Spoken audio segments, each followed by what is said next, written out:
Alors Nice, Berlin, Jérusalem, c'est pareil selon le Premier ministre, mais généralement on attribue ce type d'attentat au conflit israélo-palestinien, Jonathan. Oui, mais la menace terroriste est aujourd'hui sans frontières et sans limite, Valérie. Israël n'est donc pas immunisé contre les actes de ce type, comme on peut l'observer notamment à Nice ou à Berlin ou partout dans le monde. Il faut tout de même signaler que l'État hébreu est confronté, vous l'avez dit, depuis plusieurs décennies déjà à cette menace. La population israélienne subit et est victime d'attaques pluriformes, que ce soit la voiture piégée à l'arme automatique ou à des attentats à suicide comme lors de la seconde intifada. Ce qui est nouveau tout de même, c'est que le Premier ministre Netanyahou évoque la possibilité et la responsabilité aussi de la propagande menée par l'État islamique dans une attaque perpétrée sur le sol israélien et opère donc ce lien entre ce qui se passe ici et les attaques observées à travers le monde. Aujourd'hui, rien n'empêche un candidat au djihad à consulter sur le net les vidéos postées par Daesh et à s'inspirer donc des attentats observés donc à Nice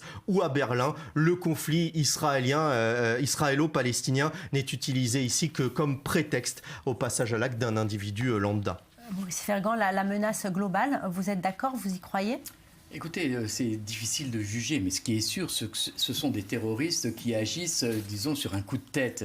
Ils ont besoin peut-être d'une petite infrastructure locale, mais ils n'ont pas besoin d'une organisation internationale pour agir. Alors, on est un peu surpris par la déclaration du Premier ministre Benjamin Netanyahu, affirmant qu'il s'agissait d'un réseau international. C'est vrai qu'il y a des attentats qui touchent toutes les villes du monde, compris Jérusalem. Maintenant, on l'a dit plusieurs fois ici sur ce plateau, il n'y a pas de sécurité absolue à 100%. Il y a toujours un risque avec ce type d'attentats qui sont ensuite repris par les réseaux sociaux et qui finalement mobilisent encore une fois d'autres candidats aux attaques terroristes, aux attaques aux camions béliers. Et c'est un cycle infernal. Alors comment briser ce cycle infernal? C'est toute la question que doivent se poser aujourd'hui les services de sécurité en Israël, en Europe et aux États-Unis.